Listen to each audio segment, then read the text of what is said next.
एक ऐसे देवता जो लेते हैं मानव बलि। हिंदू धर्म की ऐसी देवी जिन्हें माना जाता है चेचक की बीमारी हरने वाली, और साउथ इंडिया के ऐसे देवता जो है न्याय के देवता जिन्हें चढ़ता है बकरी और मुर्गी का मांस। बने रहिए वीडियो के अंत तक। खंडोबा, महाराष्ट्र के लोक देवता। खंडोबा महाराष्ट्र और कर्नाटक में विशेष रूप से पूजे जाने वाले एक लोक देवता हैं। उन्हें शिव का अवतार माना जाता है और वे अपने भक्तों के लिए संकट मोचक और रक्षक के रूप में प्रसिद्ध हैं। खंडोबा को मल्हारी मार्तंड भी कहा जाता है। उनकी पूजा विशेषकर धनगर, मराठा और वाणी समुदाय के लोग करते हैं। खंडोबा की कथा के अनुसार वे असुरों, मणि और मल्ल का वध करने के लिए अवतरित हुए थे। यह कथा शिव के एक अन्य रूप की शक्ति और दुष्टों के विनाशक के रूप में उनकी प्रतिष्ठा को दर्शाती है। खंडोबा की पत्नी महालसा और बनाई है, जो क्रमशः विष्णु और पार्वती का अवतार मानी जाती हैं। खंडोबा का सबसे प्रसिद्ध मंदिर महाराष्ट्र के जेजुरी में स्थित है। इसे खंडोबा की नगरी के नाम से भी जाना जाता है। यहाँ हर साल भव्य उत्सव और मेला आयोजित होता है, जहाँ हजारों भक्त इकट्ठा होते हैं। खंडोबा की पूजा में हल्दी का विशेष महत्व है, जिसे शक्ति और पवित्रता का प्रतीक माना जाता है। ऐसा भी माना जाता है कि खंडोबा को बकरे का मांस चढ़ाया जाता था और कुछ लोग खुद की भी बलि दिया करते थे। जहां बच्चे वयस्क होने के बाद अपना सर धड़ से अलग करके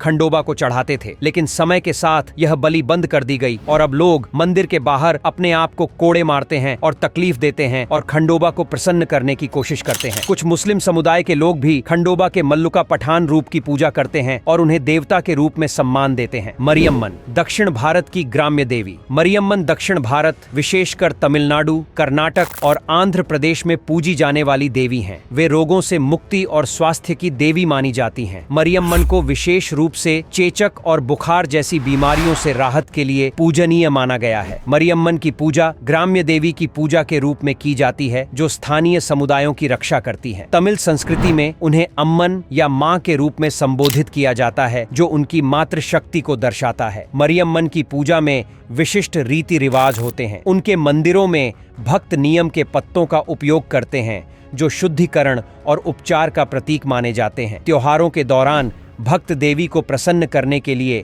थी मिथि, अग्नि पर चलने जैसे कठिन अनुष्ठान करते हैं। यह न केवल उनकी भक्ति को दर्शाता है, बल्कि उनकी आस्था की गहराई को भी दिखाता है। कुछ इलाकों में इन्हें द्रौपदी का रूप भी माना जाता है। अय्यनार देवता, दक्षिण भारत के ग्राम्य संरक्षक। अय्यनार दक्षिण भारत के एक प्रमुख लोक देवता हैं, जिन्हें विशेष रूप से तमिलनाडु, केरल और कर्नाटक के ग्रामीण क्षेत्रों में पूजा जाता है। वे गांवों के रक्षक देवता माने जाते हैं, जो अपने भक्तों की रक्षा करने के लिए सफेद घोड़े पर हमेशा तैयार रहते हैं। अय्यनार को शिव और विष्णु के संयुक्त रूप का अवतार माना जाता है, जो उनकी शक्ति और संतुलन का प्रतीक है। वे गांव की सीमाओं की रक्षा करते हैं और बाहरी खतरों से सुरक्षा प्रदान करते हैं। उनके मंदिरों में बड़े बड़े मिट्टी और पत्थर के घोड़ों की मूर्तियां देखी जा सकती हैं, जिन्हें भक्त अपनी मनोकामना पूर्ण होने पर अर्पित करते हैं। उन्हें बकरी और मुर्गी का प्रसाद चढ़ाया जाता है और उनके रहने से गांव में अच्छी बारिश और फसल होती है और गांव के परिवार फलते फूलते हैं।